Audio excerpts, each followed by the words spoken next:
Halo Rebaners, dimanapun kalian berada, how are you today? Good, nice, delicious, Kinder Joy?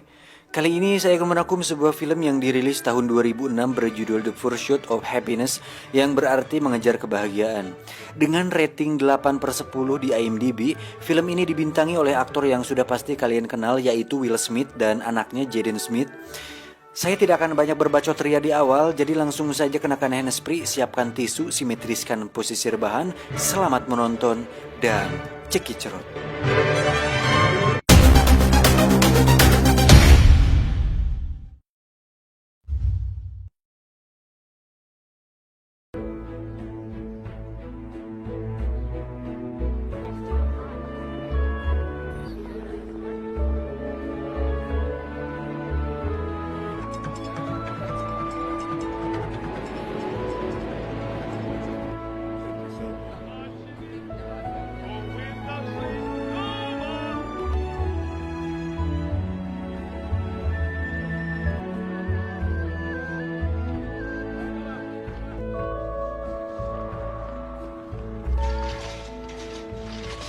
Berlatar belakang di kota Francisco tahun 1981, di mana keadaan ekonomi saat itu sedang anjlok dan banyak pengangguran di mana-mana.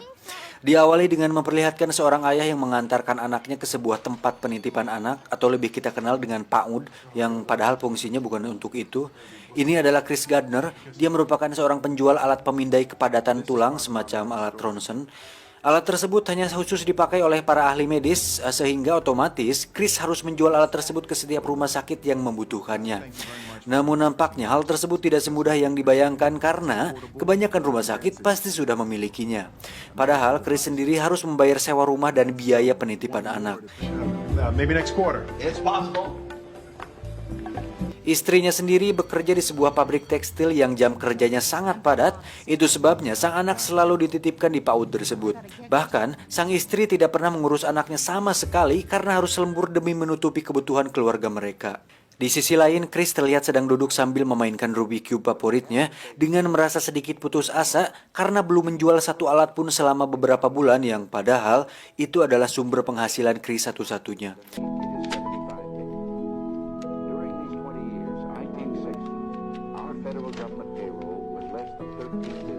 Pada esok hari saat Chris sedang berangkat kerja, dia melihat seorang pria turun dari seekor mobil yang mewah.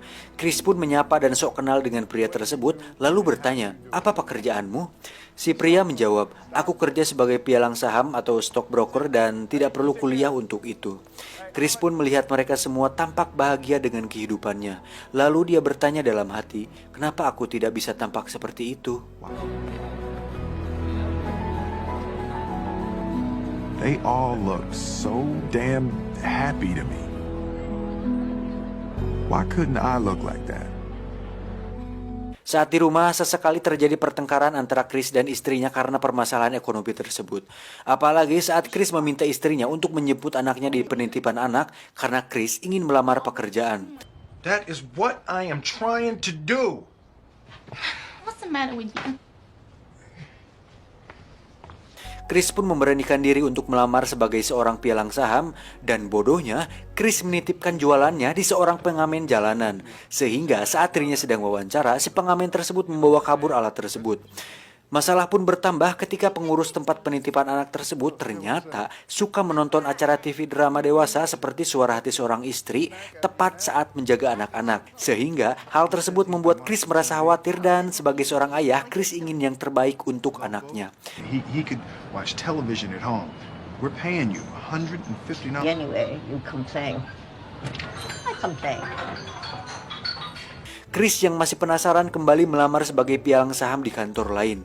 Si bos pun menerima lamaran tersebut dan akan menelepon jika ada waktu. Chris and Will Carson want to sit down. Yes, sir. You have a great day. You too.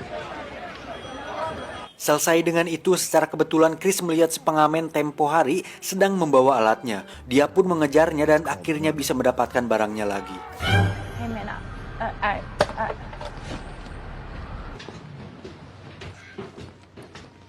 Hey.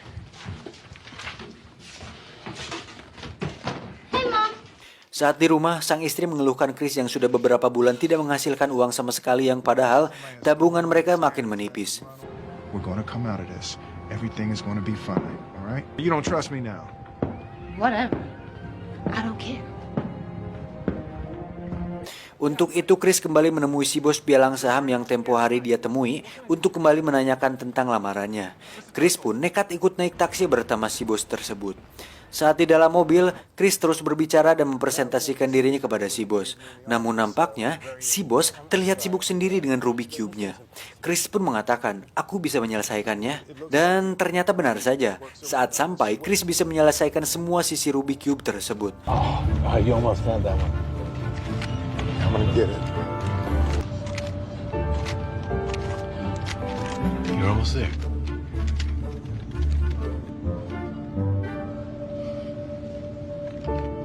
Good job. Goodbye. Excuse me, sir. What are you going, please?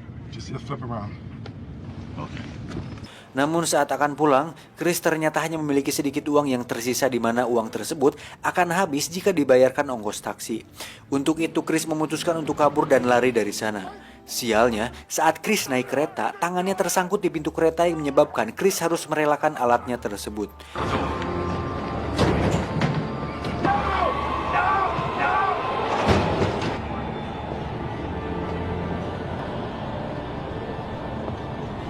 Saat akan pulang, Chris menelpon istrinya untuk meminta maaf karena tidak bisa menjemput anaknya di tempat penitipan anak.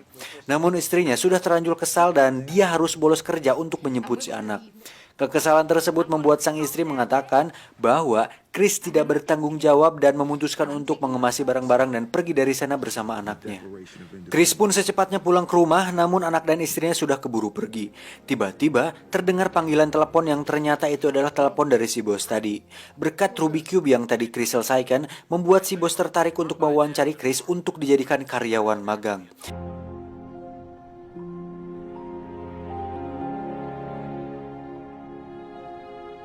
Esoknya Chris bertemu dengan istrinya dan mengatakan untuk jangan pernah membawa anaknya seperti itu lagi.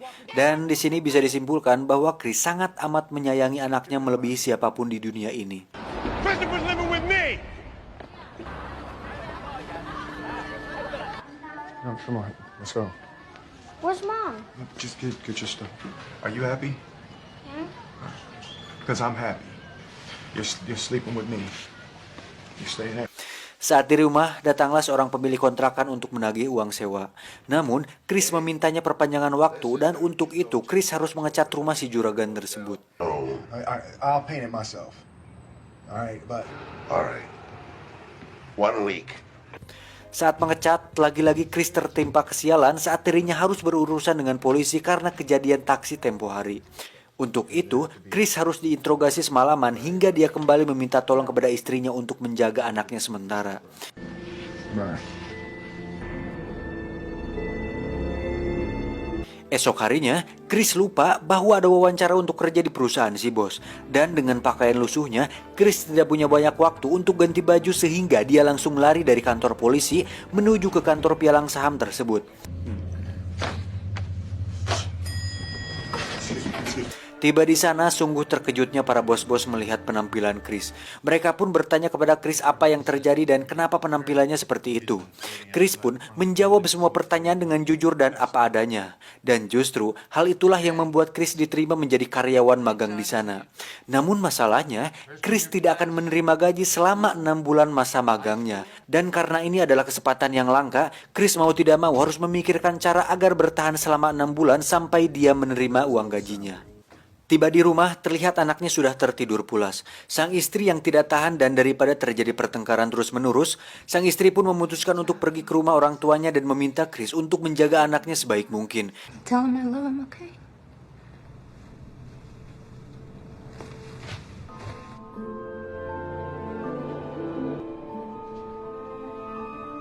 Esok harinya Chris dan si anak pun keluar dari kontrakan dan memutuskan untuk pindah ke motel dengan harga yang cukup murah. Hey, you know what today is? Yeah, What? Saturday. Siangnya Chris terpaksa mengajak anaknya pergi bekerja dengan menjual alat medis yang tersisa untuk bertahan hidup sementara. Saat menukarkan nota penjualan, si anak terlihat ingin sebuah coklat batang. Namun karena dia tahu bahwa sang ayah tidak punya banyak uang, dia pun hanya terdiam. Tapi Chris yang paham kemudian membeli coklat tersebut. Hari pertama bekerja, para karyawan magang tersebut diberikan sebuah buku besar untuk dipelajari. Si anak sendiri tetap dititipkan di penitipan anak yang penjaganya suka nonton drama ajab di TV. Hari-hari setelah itu Chris lalui dengan pergi bekerja, kemudian menjemput anak, lalu pulang ke motel sampai-sampai mereka berdua terkadang tidur di bis. The 22 home. Suatu hari Chris mendapatkan seorang klien yang akhirnya mau diajak untuk bertemu. Chris dengan cepat pergi ke sana, namun ada saja hambatannya. Salah satu atasan di sana pun meminta tolong Chris untuk memarkirkan mobilnya di tempat yang kosong. Yang pada akhirnya Chris harus menerima kekecewaan saat tahu bahwa kliennya keburu ada urusan lain. Just missed him. Dengan semua kesialan dan kekecewaan itu, Chris masih bisa tertawa ketika bersama anaknya. Esok harinya saat hari libur, Chris kembali mengajak anaknya untuk menjual alat medis tersebut. Dan kebetulan, jalan tersebut melewati alamat klien yang kemarin terlambat untuk didatangi. Saat melewati perumahan tersebut, sang anak melihat rumah yang indah dan beberapa anak orang kaya yang sedang berlarian di sana.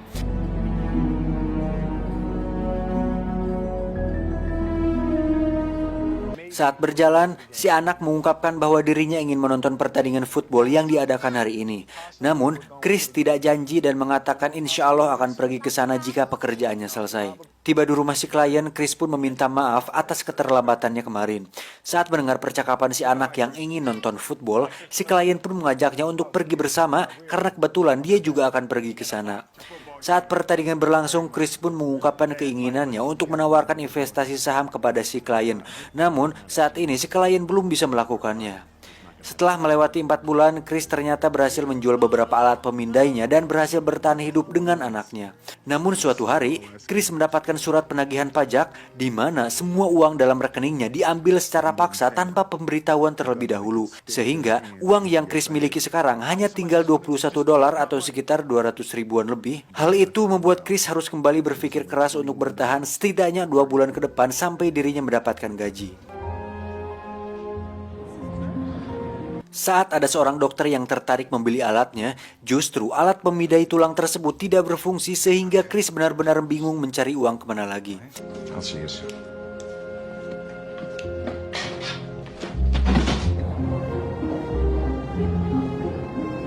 Saat pulang ke motel, Chris lagi-lagi mendapatkan cobaan ketika melihat semua barang-barangnya tergeletak di luar dan kamar motelnya terkunci.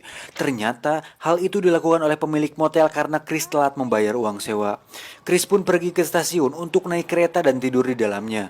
Namun, saat kereta sudah terlanjur berangkat, membuat Chris dan anaknya harus terlantar di stasiun tersebut. Untuk menghibur anaknya, Chris berpura-pura mengatakan bahwa alat pemindai tersebut adalah mesin waktu. Dan saat tombolnya ditekan, mereka pergi ke zaman dinosaurus. Chris pun mendramatisirnya dengan mengatakan di sana banyak dinosaurus sehingga harus pergi ke toilet umum untuk bersembunyi.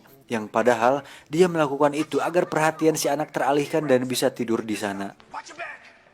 Here it is. Here's a cave. Come on. Chris pun menggunakan tisu toilet untuk alas tidur mereka. Bahkan semalaman Chris harus terbangun untuk menjaga pintu agar tidak ada orang yang masuk. Anjir, nggak tega sumpah di sini.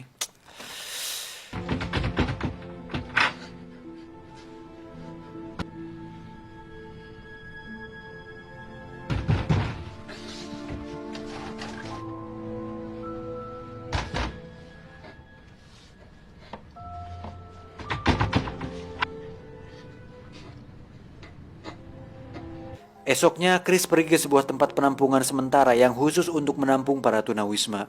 Demi anaknya, Chris bahkan mengalami sedikit perselisihan dengan seseorang yang menyalip antriannya.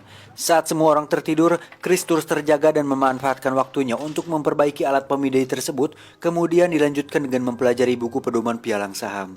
Dengan semua yang telah dilaluinya, membuat Chris terbiasa melakukan semuanya dengan cepat dan efisien. Hal tersebut membuat Chris berkembang dengan cepat dibandingkan karyawan magang yang lain. Saat sore hari, Chris harus kembali ikut antrian untuk mendapatkan makan gratis dan tempat menginap. Namun kali ini dia harus menerima fakta bahwa antrean sudah ditutup. Hal tersebut membuat Chris dan anaknya harus kembali menggelandang di luar sana.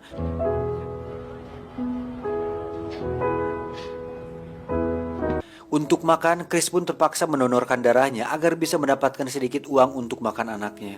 Saat si anak sedang makan, dia melihat sebuah keluarga lengkap yang bahagia sedang tertawa bersama. And friends. Selesai makan, Chris pun memanfaatkan uang tersebut untuk membeli beberapa alat untuk memperbaiki alat pemindai yang tersisa. Karena jika dia bisa menjual alat pemindai terakhirnya tersebut, itu akan cukup untuk bertahan hidup selama 4 minggu ke depan. Dan setelah mendapatkan uang dari penjualan alat pemindai terakhirnya, akhirnya Chris tidak perlu lagi mengantri di tempat penampungan tersebut. Karena dia dan anaknya bisa tidur lebih nyaman di sebuah motel. Hari ini adalah hari terakhir Chris sebagai karyawan magang. Tiba-tiba dia dipanggil ke ruangan si bos besar. Di situ si bos pun mengatakan bahwa selama 6 bulan ini Chris melakukan pekerjaannya dengan baik dan cepat, sehingga untuk itu Chris dijadikan karyawan tetap dan besok dia sudah bisa mendapatkan gaji pertamanya. Good luck, Chris. Thank you.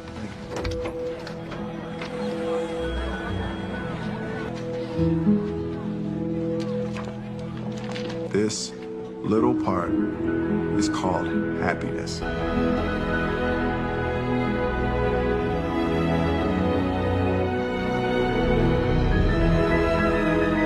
Saat pulang, Chris langsung memeluk anaknya dengan erat.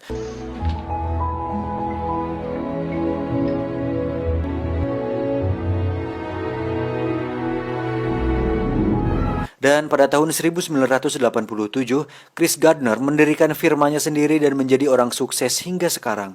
Film ini diangkat dari kisah nyata dan pesan yang bisa kita ambil dari film ini adalah lakukan yang terbaik untuk orang yang kamu cintai, jangan jadikan cobaan sebagai hambatan, terus berusaha mencapai cita-cita walaupun itu sangat sulit untuk diraih. Tumben bener. Saya John beserta jajaran tim IQ7 mengucapkan